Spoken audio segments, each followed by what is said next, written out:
मसीह में हमारे भाइयों और बहनों, खुदा में आपकी सलामती हो।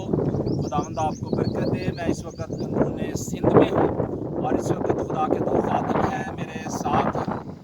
पास्टर वैलियो मसीह हैं जो हार से हैं, और दूसरे भाई पास्टर पूरा नाम क्या आपका, थॉमस मसीह हैं।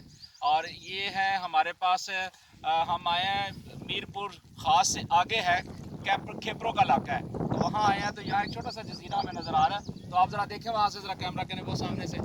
ये सारा थर का इलाका है, सारा रेतली इलाका है, और ये सारे इलाके से हम होकर आए हैं। बहुत ही रेत है, और ये डेजर्ट इलाका है सारा। और ये आप देखें पीछे तक खूबसूरती ही खूबसूरती है, और ये सारी खूबसूरती हमारे खुदावंद यीशु मसीह की है। और जब हम कलाम मुक़द्दस को देखते हैं तो कलाम मुक़द्दस में हमें भी ऐसे बहुत सारे वाक़यात नज़र आते हैं, बहुत सारी ऐसी जगहें नज़र आती हैं कि जिधर खुदा की प्रेजेंट हुई, खुदा की मौजूदगी का एहसास हुआ। और जब ऐसी जगह पे आप आते हैं तो आप खुदा के जलाल को, खुदा की ग्लोरी को देखते हैं, खुदा की पाक प्रेजेंस को देखते हैं कि खुदा अजीब तरीके से इस जगह पे काम करता है। और इस जगह पे जो पानी आपको ठाठे मारता नज़र आ रहा है, ये पादी साहब मुझे बता रहे थे कि ये ज़मीन से पानी आया है। और अगर हम बुक ऑफ जेनेसिस में देखें तो पैदाइश की किताब में लिखा है खुदा ने पानियों को पानी से जुदा किया था, और ये पानी जो है ये ज़मीन से डायरेक्ट ऊपर आ रहा है और बिल्कुल साफ़ पानी है, लेकिन ये पीने के काबिल नहीं है। लेकिन बताना सिर्फ ये है कि ये कुछ इलाका है जहाँ ज़मीन से पानी ऊपर आ रहा है, और ये जजीरा बहुत खूबसूरत है।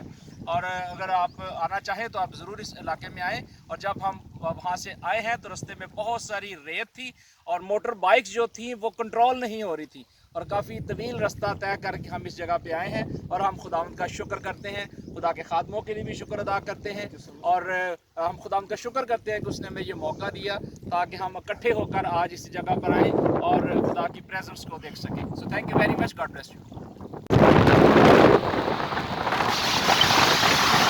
मेरे भाई, खुदावंद आपको बरकत दे, खुदावंद आपके साथ हो। और ये जो आप जगह देख रहे हैं बहुत ही खूबसूरत है। और हम मीरपुर ख़ास से जब खेपरों के इलाके में गए हैं, सिंध थर के इलाके में, तो जब शुरू में हम गए हैं तो दूसरी तरफ से गए थे, तो बहुत ही रेत थी, इतनी ज़्यादा रेत थी कि हम जब चल रहे थे तो मोटरसाइकिलें जो हैं वो स्लिप हो रही थी, और लेफ़्ट राइट रेत ही रेत थी। बड़ी मुश्किल से फिर हम वहाँ पहुँचे और वापसी फिर दूसरे रास्ते से आए हैं।